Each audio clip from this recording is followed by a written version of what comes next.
C'est vrai que c'est un moment clé dans toute mon histoire. J'ai rompu avec l'architecture à peine de 3 ans plus tôt. Je commence à faire de la sculpture, mais je suis encore très sous l'emprise de cette culture que j'ai eue, cette culture des musées, dessin d'après modèle. Je suis, on pourrait dire, formé dans le dessin d'après nature et la figure est au centre. Ceci dit, je suis très conscient que dans l'art du XXe siècle, puisqu'on est à la fin du XXe siècle, les artistes qui ont travaillé avec la figure sont peu nombreux et des très grandes figures, Bacon, bon, quelques-uns, pas nombreux. Et j'allais dire le mot tout venant. Le tout venant des artistes est très impuissant devant ce qui a été une très grande histoire millénaire, multimillénaire, et pour lequel on est mal formé. Donc moi, j'ai pas le bagage du dessin académique. Je peux pas dire que je sois autodidacte parce que l'enseignement de l'architecture est quand même très pointu, y compris avec le dessin de modèles vivants et d'antiques et des choses comme ça. Donc je suis pas autodidacte pleinement, mais malgré tout, mon approche de l'art contemporain, il s'est fait dans les musées. Et qui est-ce que j'ai regardé? Picasso, Matisse, Cézanne, pour dire les plus importants, et dans la sculpture, Brancusi. C'est de là, on pourrait dire, que je viens. Les premières choses que j'ai fait avec des morceaux de cloison démontés dans l'atelier, c'est des sortes de figures que j'ai appelées les parcs ou gorgones, évidemment en me référant à un imaginaire antique. Et là, quand m'est fait la proposition d'une exposition par une galerie, la galerie de Cluny, d'exposer dans la tour des fromages, c'est une tour avec un étage aveugle, un étage avec deux petites fenêtres sur chaque côté et un étage ouvert sur la campagne. Et là, parce que j'adore l'Italie, que je connais, que j'ai beaucoup voyagé, je me dis, mais voilà, il faut un thème religieux parce qu'on est à Cluny, c'est pas un lieu quelconque. Et je repense à Giotto ou à Piero della Francesca qui m'habite aussi, parce que c'est des artistes qui ont fait leur vie avec des récits bibliques ou évangéliques. Donc j'ai fait ça. Et j'ai trouvé comment m'inspirer de cette iconographie pour poser ensemble des blocs de bois, des arcs de fer et des choses comme ça. Donc c'est un moment clé, et parce que sans effort, la figure était présente sans être montrée.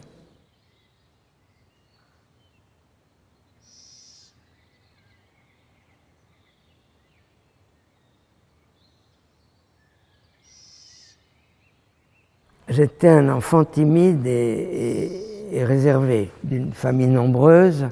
Il n'y avait pas de débat dans la famille, c'est le père qui parlait. Donc, de m'échapper était ma seule ressource. Et en m'échappant, je m'entretenais avec moi-même. Éventuellement, je l'écrivais. Et j'énonçais les choses et je prenais les décisions. Parce que quand on énonce, nommer, c'est donner une identité. Si bien que si à 16 ans je dis je veux être potier, je veux être potier à la borne, avoir des sabots de bois et être pauvre. Bon, j'ai pris des coups de pied dans le cul. À 22 ans, je suis aux États-Unis dans une grande université. Pourquoi je suis aux États-Unis? Parce que j'ai dit, je veux me tirer de là, pas être sous l'influence, pour décider si j'ai le niaque pour être artiste. Mon grand-père m'a dit, très très bien aux États-Unis, il y a une très bonne université, va chez Louis Kahn et le ricoler. Et moi, comme un crétin, j'y vais. Et j'y vais, et c'est passionnant, comme a été passionnant tout mon enseignement de l'architecture. Parce que je suis passionné par la ville, comme on peut comprendre, par les formes, Bon, bref, c'est passionnant. Et donc, existe le projet d'être artiste en me tirant aux États-Unis. Il a fallu que vers 31 ans, 32 ans, il y a eu un choc dans mon histoire d'architecture pour dire c'est maintenant et tout de suite. Donc, j'ai pas pu me libérer du jour au lendemain, ça a pris 4 ans. Parce que mon associé Patrick Berger a dit tu finis tout ce qu'on a commencé. C'est long l'architecture. Mais c'était décidé en 81. Besoin de clarté, besoin de se dire les choses, besoin d'être capable de contrer, de savoir exprimer qu'est-ce que contiennent les choses qu'on fait. C'est des choses auxquelles je me suis habitué, peut-être par besoin d'être compris, entendu. En tant qu'architecte, il fallait savoir défendre des projets devant un conseil municipal, devant une commission, devant des architectes des bâtiments de France ou des pompiers. Il fallait avoir les mots qu'il faut. Il ne s'agissait pas d'être timide. Donc je l'ai fait. Je ne sais pas comment je l'ai fait, mais j'ai réussi à le faire. De même, de devoir m'opposer à mon partenaire et à l'architecte et à mon père pour quitter l'architecture, ça m'a donné de la trempe. Après, je n'ai plus jamais regretté.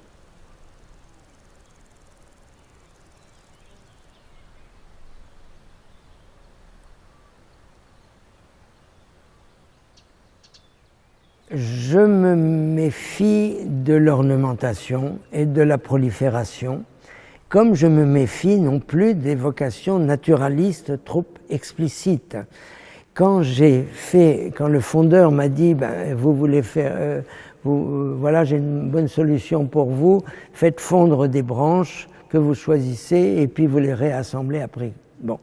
Eh bien, quand j'ai fait ça, d'abord pour Chaumont-sur-Loire, puis Besançon, puis les Baux-de-Provence, et il y en a une ici, eh bien, je me disais, non, c'est pas la couronne du Christ que je suis en train de faire, ni même celle de Dionysos. Moi, je pense à une forme circulaire creuse. En d'autres termes, je me méfie des termes trop fleuris, des noms trop fleuris et d'une symbolique un petit peu jungienne ou un peu trop... Bon, c'est pas mon truc. Je préfère des objets silencieux qui disent rien. Donc des fragments disent rien.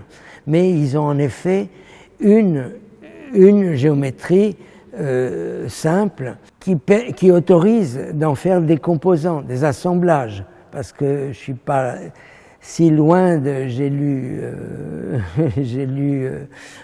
Cézanne, j'ai lu Picasso, et ça me dit quelque chose. Comment, si l'on assemble, que ce soit des formes simples et qu'il y ait une forte résonance les unes entre elles, les unes avec les autres. Donc, en effet, c'est ça que je ramasse. J'évite le pittoresque. J'évite le naturalisme. Par contre, quand je dessine, oui, je peux dessiner les formes, les drapés incroyables de la peinture bouddhiste ou les arabesques dans la statuaire byzantine. Bon, en dessin, c'est un autre enjeu. Mais dans la sculpture, finalement, si je dois dire un mot, en un mot, je me sens classique, c'est-à-dire des formes stables et durables, qui traversent le temps, parce que des classicismes, il y en a eu à peu près depuis que l'homme est debout, enfin, où le singe est debout. Aussi, mes modèles, c'est l'archaïsme que je recherche. Les archaïsmes, que ce soit la première Renaissance, que ce soit la Grèce archaïque, que ce soit les premiers 30 années du modernisme, sont des périodes de foi portés par une vision, sont religieux en fait, ces périodes. Et donc, on n'en est pas à... Le rapport à la figure est encore très... Et finalement, on tire vers l'architecture. Ce sont des statues-colonnes ou des figures dressées. Il n'y a pas encore le mouvement, il n'y a pas encore la torsion. Tout ça arrive avec le classicisme et c'est des sociétés qui vont inventer la démocratie et des choses complexes. Avant, on est dans des sociétés royales, religieuses, avec des dieux rois et ça crée un univers de formes absolument austères. Au service d'un pouvoir, d'une puissance, que ce soit celle de la religion ou de l'État. Finalement, pour moi, c'est la naissance de ces cultures qui m'inspirent. Peut-être dans l'espoir que moi aussi je suis à la naissance de ma propre culture, parce que j'emmène pas mon époque avec moi. Aujourd'hui, cette exposition, c'est un temps d'arrêt. C'est vraiment, tu poses ton sac sur le bord du chemin et tu dis « Ah, j'arrive de là ». Et je suis arrivé là et je reprends mon souffle. Je ne sais pas si c'est pour partir plus haut. En tout cas, c'est un moment de... On se lâche, on se vide. Parce que dans cette exposition, ce qui est peut-être le plus étonnant pour moi, je parcours ma vie entière, notamment avec la dernière salle, et qui dit plus explicitement, je ne l'ai jamais fait ça, d'expliciter ce que contiennent ces carnets. J'ai toujours mis les carnets avec des petits objets, c'est sympathique, et puis chacun imagine. Mais là, bon, j'ai fait un effort pour dire d'où je viens et avec qui je viens, qui ont été mes maîtres. Ils sont là, il y en a quelques-uns qu'on ne voit pas. Louis Kahn, Le Ricollet, Bernard Lassus, il manque Émile Aïot, il manque Paul Chemetov, et Sylvain Dubuisson est là. C'est des maîtres. Boudinet, c'est un maître. Il est mort à 40 ans, mais il avait déjà une œuvre de maître. Et puis, toute cette collection de choses intimes qu'on ne comprend pas si on ne se connaît pas les noms, peu importe, c'est une multitude. Non, c'est pas une multitude, c'est une famille, littéralement. C'est une généalogie, on pourrait dire. Finalement, a family of rooms, c'est un terme de Louis Kahn, mais dont il parle plus à propos de l'urbain, si je me souviens bien. Et moi, je l'ai pensé en termes d'espace urbain, des lieux hiérarchisés, parce que comme il y a une famille, il y a une hiérarchie, des identités distinctes, le grand, le petit, le minéral, la proximité de l'eau, le végétal, la fonction, bon, tout ça, fait une succession de lieux clos, imaginairement clos, mais qui communiquent, qui sont ramifiés les uns aux autres. Ici une chambre, 4 chambres qui disent 4 aspects de mon travail, en même temps 4 périodes de mon travail, et mises sous le regard de grandes figures. Là, je viens aux figures.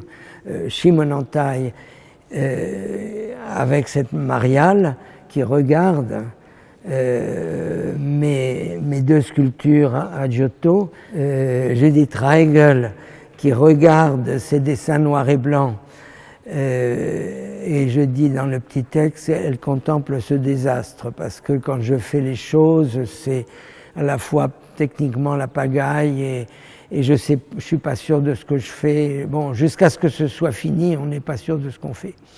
Et puis cette chambre, les grandes formes, mais je voulais plutôt dire les formes souples, par opposition à toutes celles-ci qui sont des formes dessinées par le fil à couper le polystyrène. Là-haut, c'est des formes souples, de l'arabesque. Et donc, c'est un autre modèle qui coexiste avec tout ce que je fais d'autre. Et puis la 6e chambre, c'est pas mal, le chiffre 6, C'est un chiffre très favorable en Chine. Eh bien, la 6e chambre, c'est le cabinet des dessins. Et là, c'est un peu la synthèse.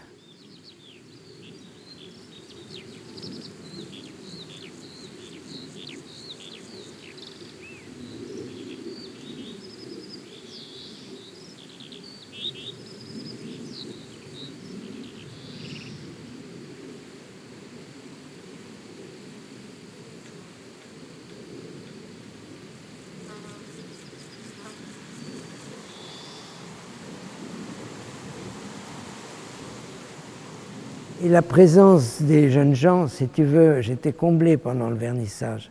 Parce que finalement, en général, ils ont passé 5 ans auprès de moi, la plupart d'entre eux. Et surtout, ils ont travaillé ensemble, beaucoup travaillé ensemble. Et on a fait des projets ensemble hors les murs. En Inde, au Mali, au Népal, ici à Amilly. Et ça a compté beaucoup. Je me dis, mais qu'est-ce que ça veut dire de vouloir toujours être dans le défi, la confrontation, le besoin de se justifier. Alors je me justifiais en me disant, voilà, et puis j'étais illégitime en somme. Les artistes, ils suivent, ils arrivent de quelque part de sûr. Moi, j'arrivais de nulle part. Donc, besoin de se justifier en faisant des choses spectaculaires, de besoin d'exister. Ça, c'est le complexe d'un petit quatrième qui était colérique. Voilà, et je me dis, avec ça, tu te bousilles. Et qu'est-ce que font tes étudiants? Ils s'occupent du corps, de la sensation, du souffle, de choses, pas les costauds qui font des constructions, mais beaucoup d'autres, quoi. Et je dis, et pourquoi toi tu ne fais pas ça? Et là est née l'idée du film, de filmer. Ils s'approprient le son, ils s'approprient l'image, la photo. Je ne supporte pas ces espèces de divisions qu'on impose aux Beaux-Arts de Paris entre les multimédias qui sont ce qu'il y a de plus chic, la sculpture qui est salissante et lourde, la peinture qui est morte et les impressions. Je ne supporte pas. Faites tout ce qu'on... Vous pouvez circuler, vous pouvez aller voir tous les profs, faites tout ce qui vous amuse, faites tout ce que vous voulez. Si vous avez quelque chose à dire, ça passera par tous les médias. Et ils l'ont fait. Et moi, derrière, j'ai dit, et toi? Et là, j'ai commencé. Et c'est pour ça que maintenant, le son, les sons et l'image sont devenus une dimension presque... J'ai franchi un interdit. J'étais pas compétent. Et ça a pris... On pourrait dire le relais des carnets dans mes voyages. Ce qui est dans mes carnets, c'est ceux dont je me souviens. Tout le reste, ça disparaît. Ça disparaît, mais j'ai dit par moments humus de la terre, c'est-à-dire tous ces souvenirs enfouis. Et puis, parfois, je me dis, ah, j'ai déjà vécu ça, ou oui, j'ai déjà entendu ça. Et si je fouille, je retrouve. Enseignants, on ne va pas leur en faire des artistes, ils sont des artistes, il y a quelque chose en eux. Il faut aider à ce que ça se construise et que ça s'exprime. Tous ne sont pas appelés à être des artistes importants, mais en tout cas tous ont droit à ce respect. Si déjà on aide à se construire des hommes et des femmes, c'est déjà pas mal.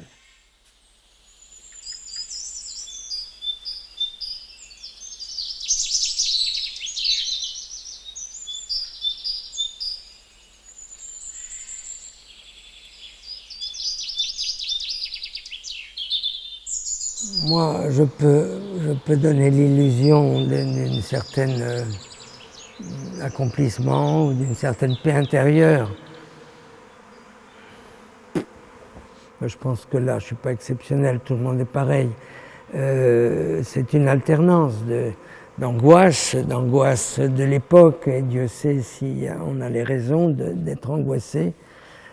Jamais j'aurais imaginé cet effondrement de la démocratie depuis 20 ans et depuis 20 ans de cette résurgence de l'agressivité des États, des empires, des personnes, des figures. Cette malveillance mise en exemple, diffusée comme un poison par les réseaux sociaux, ça stresse tout le monde, mais moi avec.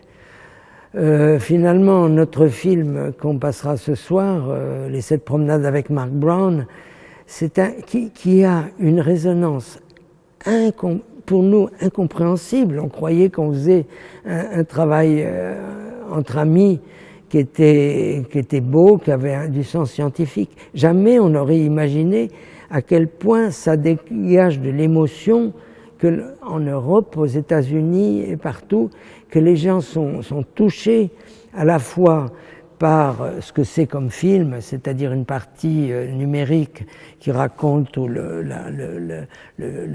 la communauté en train de passer cette journée à filmer des choses infimes, et puis ensuite les images argentiques où on les voit comme des tableaux qui bougent à peine, comme si cette grande image au fond. Et ça parle de l'humanité, de la fragilité des milieux, que le mal qu'on fait à des petites plantes est un mal qu'on fait à soi-même. Marc a écrit une adresse au public new-yorkais où il dit qu'il n'y a aucun mal à être humble comme une plante, mais il y a tout à craindre d'être arrogant. Et bon, c'est un message politique qui passe par une chose infime.